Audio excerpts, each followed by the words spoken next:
अस्सलामुअलैकुम। हमारे चैनल में खुश आमदीद। हिस्टोरिकल फैक्ट्स की प्लेलिस्ट जिसमें मैं आपको इस्लामी और दुनियावी तारीख के हवाले से बताऊंगी। अगर आपको मेरी वीडियोस अच्छी लगेंगी तो चैनल को सब्सक्राइब, लाइक और शेयर करना नहीं भूलिएगा। क्या जिन्नात के पास भी रूह होती है इंसानों जैसी? चलिए जानते हैं जिन्नात के बारे में। ये एक हकीकत है कि हमारी इसी दुनिया में इंसानों के अलावा एक और ऐसी समझदार और ताकतवर मखलूक भी रहती है जिसे इंसानों की तरह फैसला करने का इख्तियार दिया गया है कि चाहे तो किसी बात को मान लें और चाहे तो इनकार कर दें। फरिश्तों की तरह वो अल्लाह ताला के हर हुक्म के पाबंद नहीं है और वो मखलूक है जिन्नात। जिन्नात अकल और सोच के मामले में इंसानों से कमतर ही मगर बहुत सारी ऐसी दूसरी कामयाबियाँ जो इन्हें इंसानों से बढ़कर अल्लाह ताला की तरफ से अता की हुई हैं। मसलन इनका कोई मादी जिस्म ना होना, बेपनाह ताकत, लंबी उम्र, हवा में उड़ सकना और वक्त में पीछे सफर करके इंसानों के माजी के बारे में जानना वगैरह। ये मखलूक खाती पीती भी है, जिंदगी भी गुजारती है, इसकी फैमिली भी होती है और कुल्लुन नफ्सिन जायकतुल मौत के मुताबिक ये मरती भी है। जैसे कि अल्लाह पाक कुरान करीम में वाजिया फरमाते हैं कि ज़मीन पे जो कुछ भी है वो फना होने वाला है,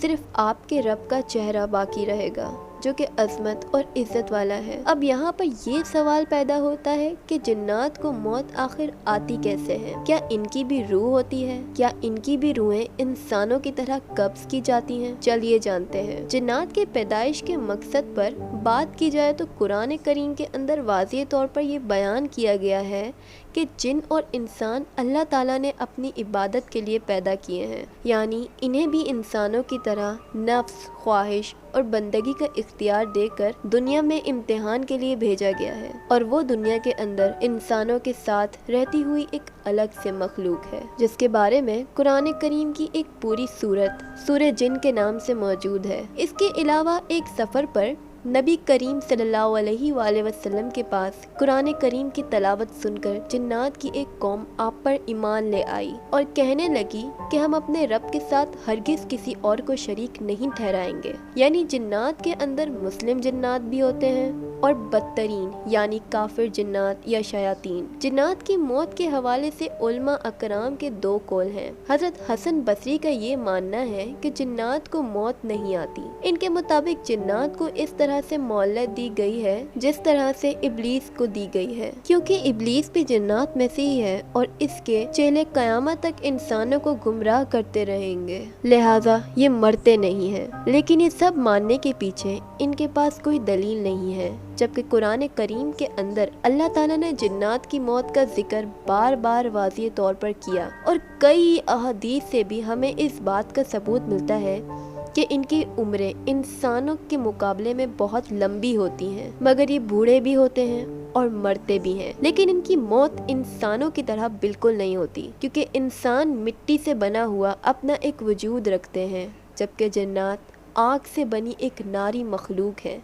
जिसका कोई वजूद नहीं। लेकिन इन दोनों मखलूकात के अंदर एक चीज़ कॉमन है और वो है रूह। हज़रत अब्दुल्ला बिन अब्बास से जब पूछा गया कि क्या जिन्नात मरते हैं तो उन्होंने फरमाया कि बिल्कुल मरते हैं, मगर इब्लीस नहीं मरेगा, सिर्फ उसको अल्लाह ताला ने क़यामत तक की मोहलत दे रखी है और जब वो बूढ़ा होता है तो अल्लाह ताला फिर से इसे जवान कर देते हैं और ये हमेशा 30 साल की उम्र का ही रहता है और बुढ़ापे के बाद हमेशा जवानी की तरफ लौट आता है। जबकि बाकी जिन्नात इनकी अपनी तबाई उम्र पूरी करने के बाद या किसी हादसे की सूरत में मौत हो जाती है। जहाँ तक जिन्नात की रूह कब्ज़ करने का सवाल है तो इस हवाले से हज़रत अब्दुल्ला बिन अब्बास से रवायत है कि 4 किस्म के फरिश्ते हैं जो रूह कब्ज़ करते हैं। या 4 फरिश्तों को ये जिम्मेदारी दी गई है कि वो अल्लाह ताला की मखलूकात की रूह कब्ज़ करे।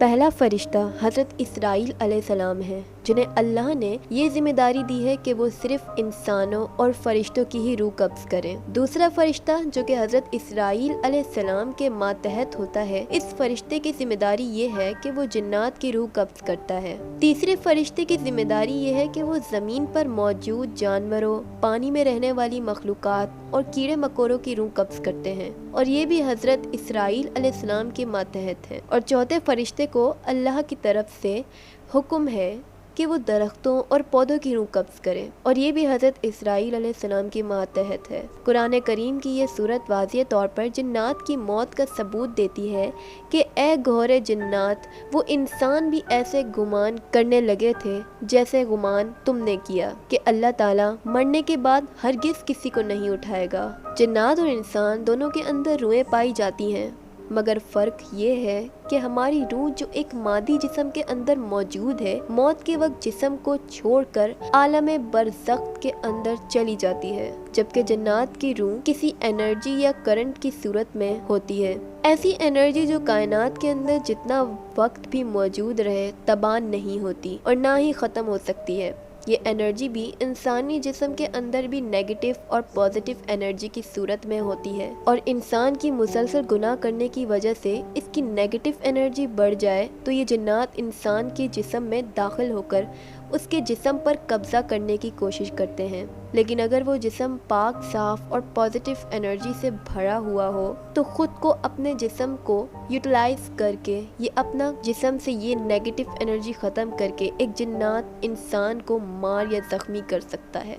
اسی لیے اللہ کے رسول صلی اللہ علیہ وآلہ وسلم نے جنات کے بارے میں فرمایا کہ جن انسان کے جسم میں خون کی طرح دوڑتے ہیں، اسے گناہ کی طرف مائل کرنے کی کوشش کرتے ہیں کہ اس کا دل برے خیالات اور نیگیٹو انرجی سے بھر جائے، لیکن جب وہ شخص اللہ کا ذکر کرتا ہے یا اللہ تعالیٰ سے مدد مانگتا ہے تو اس کے جسم کے اندر نور کے جیسے پازیٹیو انرجی داخل ہو کر اس نیگیٹو انرجی یا شیطانی جنات کو ختم کر دیتی ہے۔ جنات کی موت اور بھی کئی طریقوں سے ہوتی ہے۔ ایک تو طباعی موت، جو کہ وہ بوڑھے ہو کر کئی سو سال بعد مرتے ہیں۔ اس کے علاوہ اگر کوئی جن جانوروں میں اپنی شکل بدل کر انسانوں کے سامنے آ جائے اور کوئی انسان اس جانور کو مثلاً کتا یا بلی وغیرہ کو مار دے تو وہ جن بھی اصل میں مر جائے گا۔ امید ہے آپ کو یہ ویڈیو اچھی لگی ہوگی۔ چلتی ہوں، اللہ حافظ۔